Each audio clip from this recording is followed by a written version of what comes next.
Good afternoon. I'm Jo Buford, President of the New York Academy of Medicine.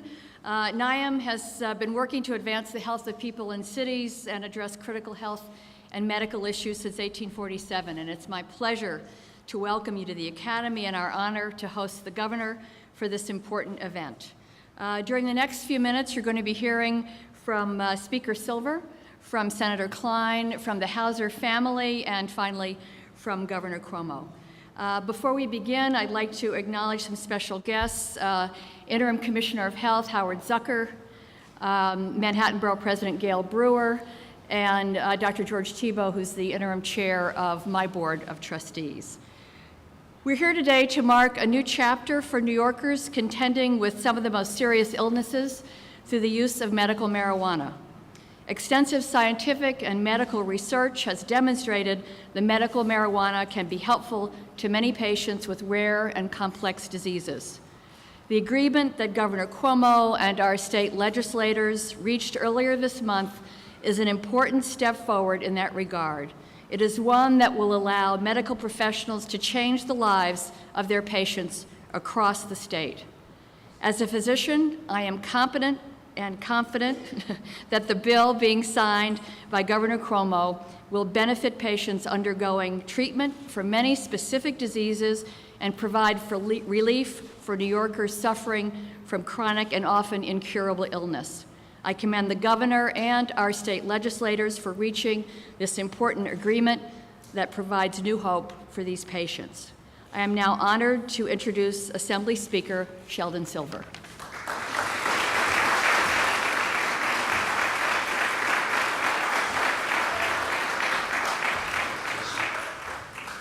Well, thank you very much, Dr. Buford. If I had been told when I was a young man growing up in Lower Manhattan that I would be witnessing the signing of legislation legalizing the use of marijuana for medical purposes, I would not have believed it. But times change, public opinions change, our knowledge and understanding expands, which in turn enables us to do a better job of easing pain and suffering. Ultimately, it becomes incumbent upon government to listen, to act, and to keep pace with the changing times. Governor, once again, I have to commend you for your continuing demonstration of the leadership necessary to bring about positive change in New York State. I also want to say how proud I am, and my Assembly colleagues likewise, to be present at this historic bill signing. You balanced a long-studied and publicly supported piece of legislation that has at times been controversial, so that it provides access to safe and effective treatment with medical marijuana for men, women, and children suffering from certain debilitating and life-threatening conditions, while ensuring the tightest possible regulation and state supervision.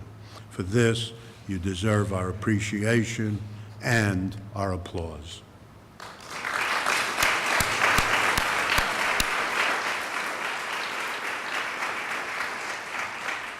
Likewise, I want to commend our colleagues in the Senate for their work on this important issue and for enabling consensus to be reached on this bill.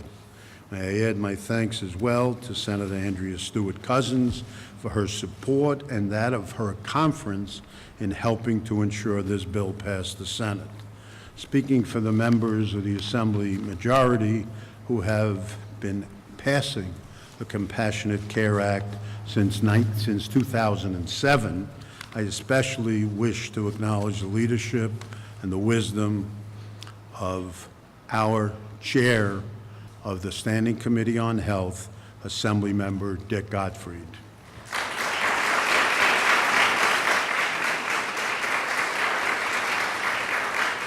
He has devoted a good deal of his public life to studying the medical marijuana issue. He has relentlessly fought for those suffering so much and fought for the families who are striving to ease the pain their loved ones are enduring. Dick has served as health chair since 1987 and he has carried the Compassionate Care Act for 17 years in Albany. He is a nationally recognized and respected leader when it comes to public health policy, and we are grateful for his leadership. He and so many of our Assembly majority leaders who have contributed to this legislation, and I also want to point out Assemblyman Robert Rodriguez, in whose district we are in, they all deserve our admiration and applause on a job very well done. In closing, I just want to say how much we hope that as a state we can get this program up and running swiftly, safely, efficiently, and securely, and get this desperately needed relief to the many throughout New York who are hurting and looking to us for relief. With your leadership, Governor, I believe we can get it done. Thank you very much.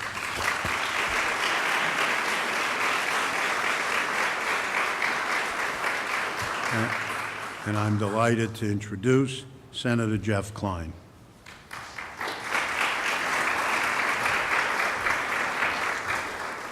Thank you very, very much, Speaker Silver. I want to thank everyone for coming out here today. This is clearly at a very historic moment. We are here today, of course, because of the tireless and compelling advocacy and well-made cases of hundreds of medical and healthcare professionals around our state, but most importantly, the patients who suffered so long waiting for this day to happen. The science is clear. Medical marijuana is a proven and effective treatment for many who suffer debilitating pain and illness. I want to also say a very special thank you to Assemblymember Gottfried, Senator Savino. I think the two of them did an outstanding job. I think they learned the science. More importantly, they listened to the advocates. And I think through them, many New Yorkers are going to have relief now that they didn't have before. I think they both deserve another round of applause.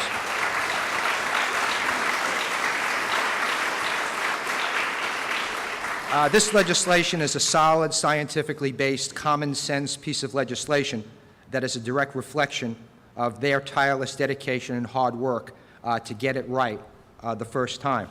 I also want to thank Governor Cuomo for his leadership and for working with both houses in an honest, direct, and sensible way as we developed what is now considered the safest, most tightly regulated medical marijuana program any place in the country. It is a comprehensive bill that puts the power to prescribe where it belongs, in the hands of doctors who know their patients best. The common sense certification and registry process will ensure that those truly in need will have access to this form of medical treatment. Moving forward, as science develops and medicine evolves, illness that are deemed to benefit from this type of treatment will be added or removed, making an organic system, always on the cutting edge of care to ensure the best possible treatment for those New Yorkers in need. This assures us a truly patient-centric program for years to come. Again, I want to thank everyone. This is certainly a very important day for most New Yorkers, and certainly a very important day for those who finally are going to get the help they need. Thank you all.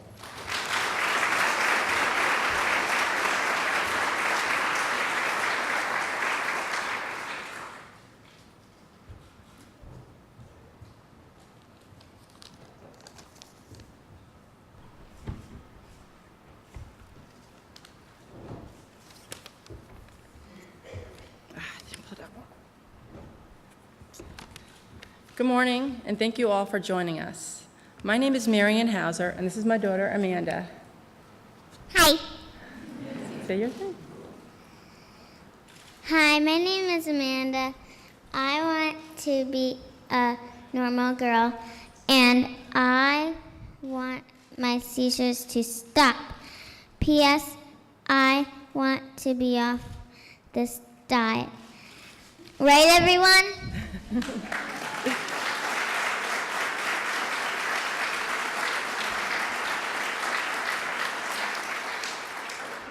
Amanda suffers from Dravet syndrome. It's a rare form of incurable epilepsy that causes her to have frequent seizures. Despite keeping her on a brutally restrictive diet and multiple different medications, Amanda still suffers from multiple seizures every day. Most of them are short, but some are prolonged and can cause brain damage. It goes without saying that Amanda and my entire family are deeply impacted by the effects of this disease. The diet we have to keep Amanda on has impacted her growth, and the frequent seizures disrupt her in everything she does, from learning in the classroom to swimming in the pool. Her condition dictates where we can go and what we can do. It makes us feel powerless because we never know when the next seizure might strike or how bad it will be. Medical marijuana offers us this chance to beat that, and we were prepared to move out of New York State if we needed to in order to get Amanda this treatment. But now we don't have to. By creating this program to allow medical marijuana in New York, Governor Cuomo is giving our family hope. Thank you. Right?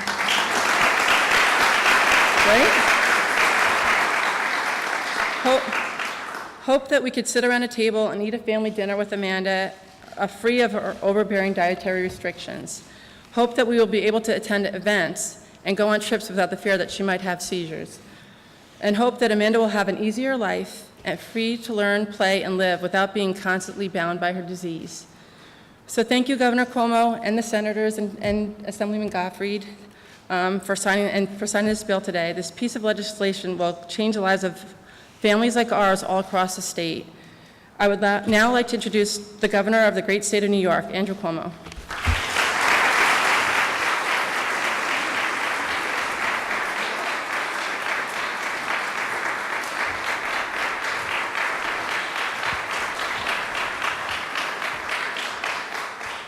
Thank you very much. Good afternoon to all. It's a pleasure. First, Dr. Beauford, thank you very much for opening up this magnificent facility that is magnificent not just in its physical appearance, but in its mission and the way it performs its function. So thank you. It's a pleasure to be at the Academy. And to the Housers who are with us today, first to Marianne, God bless you for all the work you've done, for your advocacy, for sharing the message. The tireless hours that you spent bringing this information to the legislature and to the powers that be. Let's give her a round of applause.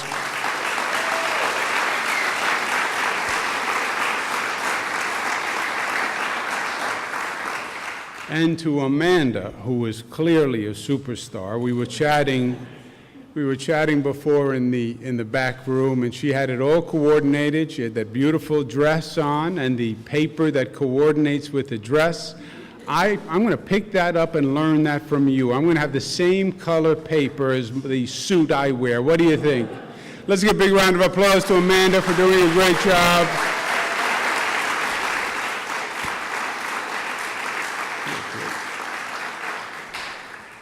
To my colleagues who are here, Senator Klein, I want to thank him for his leadership on this effort, and Senator Savino, Speaker Silver, and Assemblyman Dick Gottfried. 17 years Dick Gottfried carried this bill. That is a long time to carry a bill. It gets heavy after 17 years.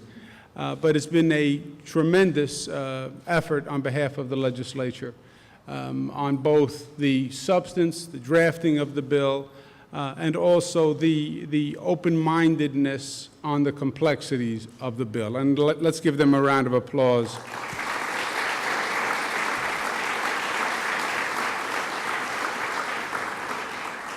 Dr. Zucker, who is the acting health commissioner, and superintendent of the state police, Joseph D'Amico, are both here with us today, as well as Terry O'Leary, Courtney Burke, Alfonso David. They were the team that worked for the executive to come up with the balance that you see, public health needs, public safety needs, and they did a great piece of work. Let's give them a round of applause.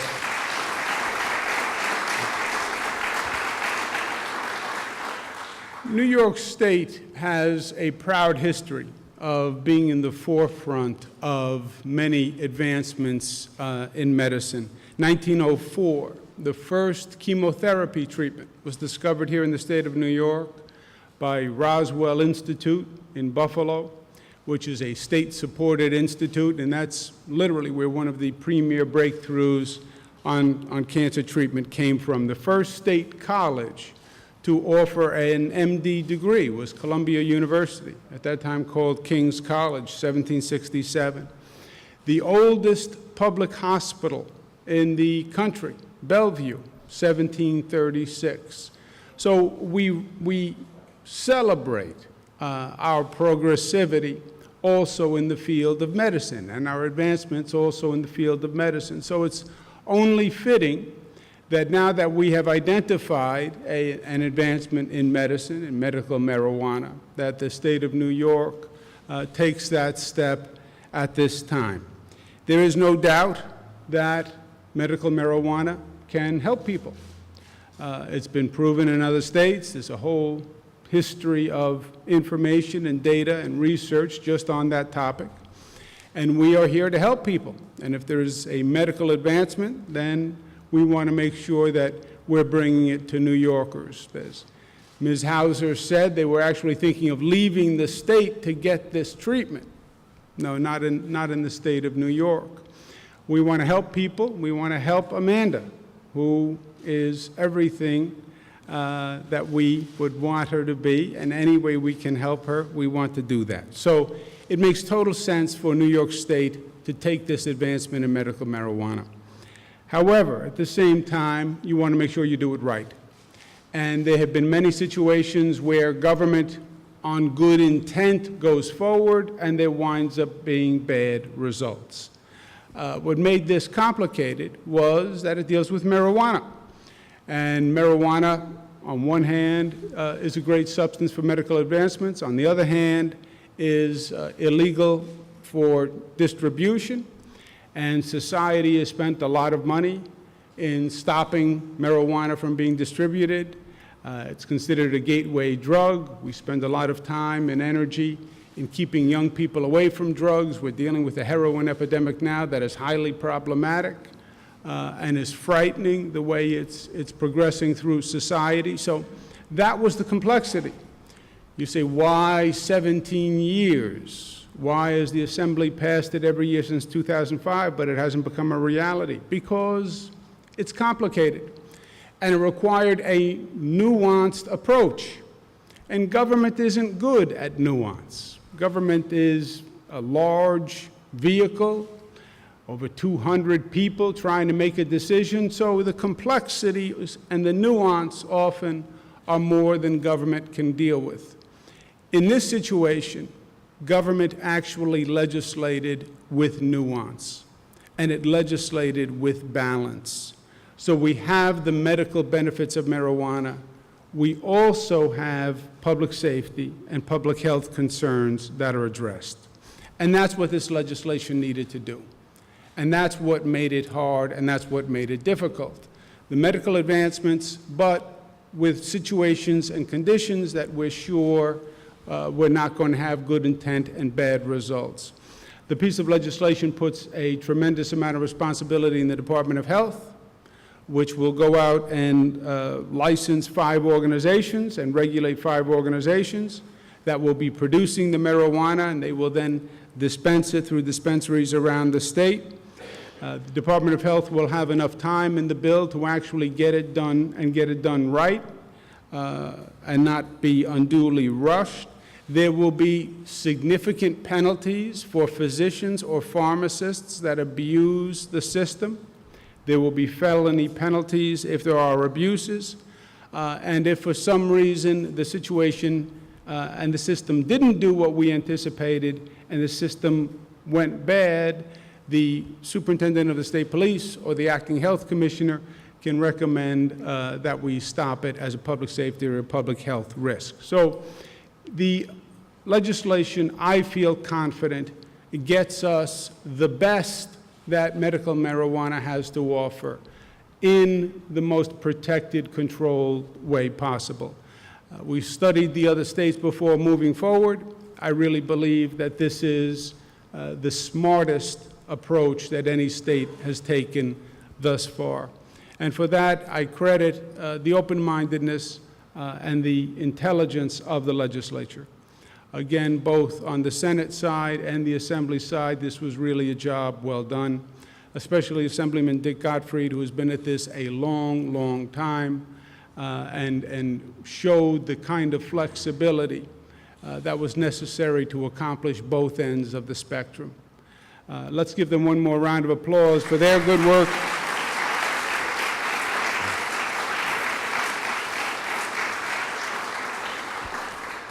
and let's sign this bill, and let's make it real, and let's get help to the people who need it. Thank you, and God bless you.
This was such an elevating event. I've grown 4 inches since I talked to you last.